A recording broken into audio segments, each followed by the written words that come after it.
시청자 여러분 안녕하십니까? 행복한 미래를 여는 방송 복지TV 뉴스입니다.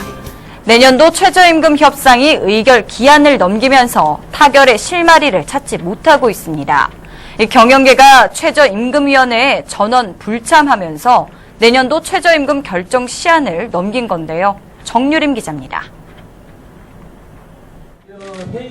경영계가 지난 29일 열린 최저임금위원회에 전원 불참하면서 내년도 최저임금 의결 기한을 넘기게 됐습니다. 지난 29일 최저임금위원회 7차 전원회의가 정부 세종청사에서 열렸지만 한국경영자총협회를 비롯한 사용자위원 9명은 참석하지 않았습니다. 재계는 노동계가 월급 병기한을 계속 주장하는 한 내년도 최저임금 논의 자체를 거부한다는 입장입니다. 올해 최저임금은 시급 5,580원. 현재 최저임금은 시급으로 결정되고 고시되는데 노동계는 현실에서 PC방과 호프집, 편의점 등에서 일하는 많은 노동자가 유휴수당을 받지 못하는 점을 고려해 최저임금을 시급은 물론 월급으로도 명시해 유급 휴일 수당을 제대로 못 받는 노동자들이 정당한 임금을 받도록 해야 한다고 주장합니다. 하지만 경영계는 최저임금을 월급으로 병기하자는 주장이 현실을 무시한 탁상공론에 불과하다고 반박합니다. 실제 근로시간에 따른 최저임금을 제대로 못 받는 근로자들이 있는 것은 사실이지만 이는 해당 업종의 고유한 특성상 불가피한 것으로 현실을 인정할 수밖에 없다는 주장입니다. 시급과 월급 병기 논란으로 최저임금 회의가 파행을 겪으면서 내년 최저임금 인상안은 당분간 논의조차 못할 가능성이 커졌습니다. 복지TV 뉴스 정유림입니다. 6월에 개최 예정이었던 국제장애인 기능 올림픽 국가대표 선발전이 메르스로 인해 연기됐었는데요. 한국장애인 고용공단이 일정을 확정했습니다. 박정인 기자입니다. 내년 3월 장애인 기능인들의 꿈의 무대인 국제장애인 기능 올림픽 대회가 프랑스에서 열립니다. 이에 따라 한국장애인 고용공단이 국가대표 선발전을 7월 1일부터 13일까지 진행한다고 밝혔습니다. 이번 선발전은 프랑스 국제장애인 기능 올림픽 대회 조직위원회에서 확정한 37개 직종을 대상으로 진행됩니다. 또한 한국장애인 고용공단은 이번 선발전에서 치러지지 않는 보조기기 제작과 오토바이 정비 직종에 대해선 추후 일정을 공지해 진행할 예정이라고 말했습니다. 선발전이 치러질 경기 장소는 한국장애인 고용공단 본부와 가천대학교 등 총 6곳입니다.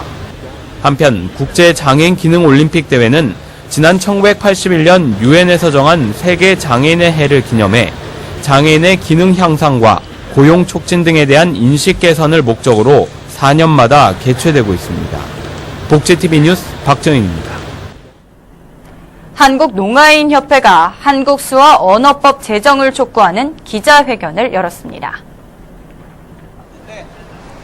청와대 들머리에서 열린 이번 기자회견은 2년째 국회 교육문화체육관광위원회에 계류 중인 한국수어 언어 기본법 등 4개의 수어 관련 법안 제정을 촉구하기 위해 마련됐습니다.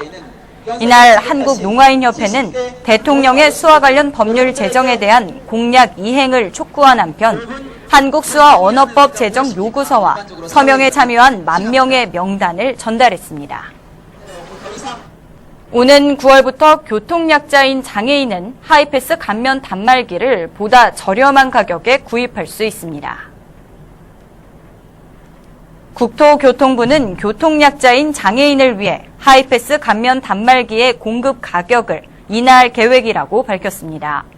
현재 장애인 하이패스 감면 단말기는 평균 17만 원 정도지만 국토부가 보급하는 저가형 일반 행복 단말기는 10만 원대 미만으로 보급될 계획입니다.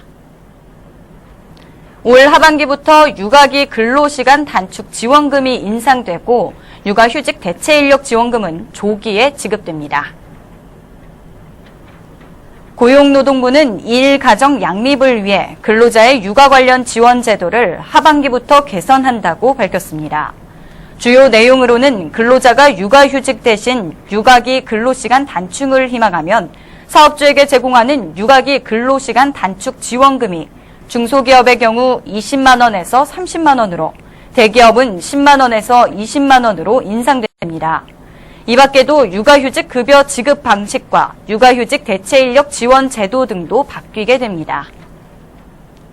감기와 같은 급성 상기도 감염에 항생제를 처방하는 비율은 지속적으로 줄고 있지만 외국에 비해서는 여전히 높은 것으로 나타났습니다.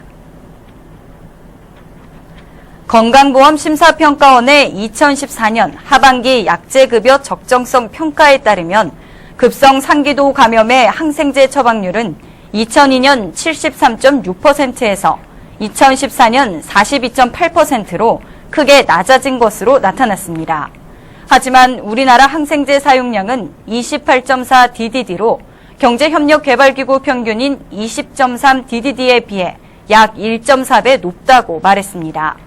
한편 급성 상기도 감염은 대부분 바이러스가 원인으로 정부는 일부 세균 감염이 의심되는 경우를 제외하고는 항생제 사용을 권장하지 않으며 선진국에서도 항생제 사용 감소를 위해 노력하는 대표적인 질환입니다. 광주 유니버시아드 대회가 코앞으로 다가왔습니다. 국제 행사인 만큼 누구나 즐길 수 있는 대회가 돼야 할 텐데요. 장애인 관람객을 위한 편의시설을 점검해봤습니다. 양예슬 아나운서입니다. 평소 수영을 좋아하는 오재헌 씨. 광주에 있는 염주 실내 수영장을 다니고 있습니다. 방지턱이 높아 위험천만합니다. 입구부터 혼자의 힘으로는 역부족입니다. 장애인 샤워실의 경우에는 다른 샤워실에 비해 공간이 매우 협소합니다. 이곳은 광주 유니버시아드 대회 수구 경기장이기도 합니다. 관람석 통로에 위치한 높은 턱. 경기장을 둘러보던 오재헌 씨는 턱을 넘을 때마다 휠체어에서 떨어질까 불안하기만 합니다. 주차 공간 또한 장애인을 비롯한 교통이동약자들을 배려하고 있지 못합니다. 유일하게 마련된 장애인 전용 주차구역 6면 중 2면이 행사를 위한 텐트로 자리를 차지하고 있습니다. 먼저 둘러본 염주 수영장뿐만 아니라 유대회 수영 경기가 열리는 신설된 수영장도 편의시설이 부족해 보이는 건 마찬가지입니다. 대회가 끝나고 바로 장애인들이 이용할 수 있게끔 시설 점검을 장애인들 장애 형태 내용에 맞추어서 좀 이루어졌으면 좋겠다 이런 생각이 좀 듭니다. 두 군데의 수영장을 둘러보니 장애인을 비롯한 교통이동약자들이 쾌적하게 경기를 즐길 수 있도록 하기 위한 노력이 부족했던 것 같아 아쉬움이 남습니다. 편의시설 지원센터의 궁극적인 목적은 비장애인이나 장애인이 더불어 사는 세상을 만들기 하나의 궁극적인 목표에서 시작되는 것이고, 비장애인이 편하다가 하면 장애인은 더불어 편할 수 있는 그런 21개 종목에 170여 국가에서 2만여 명이 참가하는 광주 유니버시아드 대회. 장애인, 비장애인 할 것 없이 모든 이들이 다 함께 즐길 수 있는 축제가 될 수 있도록 빈틈없이 준비해야 할 것입니다.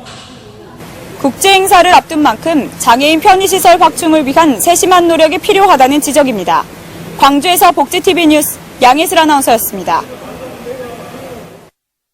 시장은 지난 29일 취임 1주년을 맞아 민선 6기 1년의 성과와 향후 시정 방향에 대한 기자회견을 열었습니다. 이 시장은 이날 직접 발표를 하며 지난 1년간 지속되는 경기 침체 등 여러 가지 어려운 여건 속에서 시민들과 함께 쉼없이 달려왔지만 아쉬움이 남는 부분이 있는 것도 사실이라며 포항의 미래를 위해 초심을 잃지 않고 시정을 꼼꼼히 살피면서 풍요로운 미래 포항을 설계하는 자세로 시민들과 함께 한 걸음씩 실천하는 시장이 되겠다고 밝혔습니다.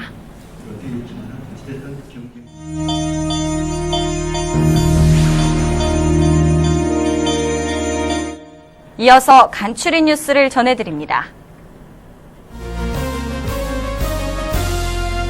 한국장애인단체 총연맹은 장애인단체 신입 실무자도 쉽게 보고 따라할 수 있는 2015 장애인단체 실무자 매뉴얼 개정판을 발간했다고 밝혔습니다.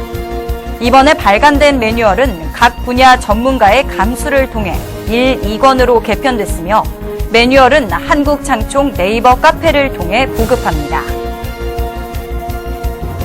제4회 세계 농아인 농구 선수권 대회 한국 대표팀이 지난 28일 출정식을 가졌습니다.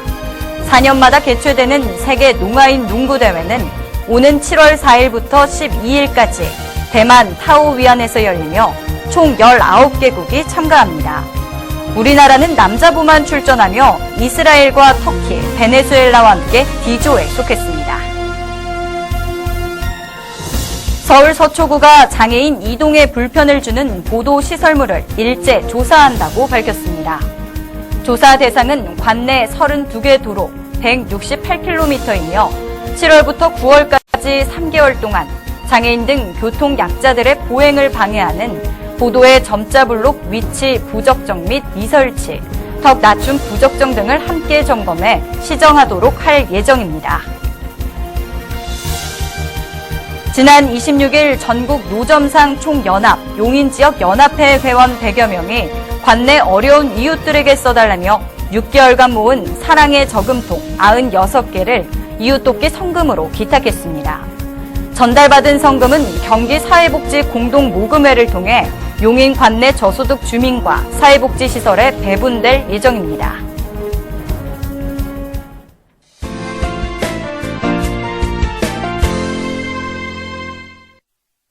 이제 7월이면 본격적인 학예 휴가철을 맞이하게 됩니다. 그러나 다가오는 휴가철인데도 장애인들은 가고 싶어도 마음대로 가기 힘든 곳이 있습니다. 바로 섬 지역을 여행하는 것입니다. 최근 해양수산부는 섬 지역을 운행하는 연안여객선의 운임을 이상급 장애인 보호자에게도 50% 확대 할인 계획을 발표하고 연안여객선 운송사업자에게 운송약관 변경 신고를 요청하기로 했다고 언론에 발표된 바 있습니다.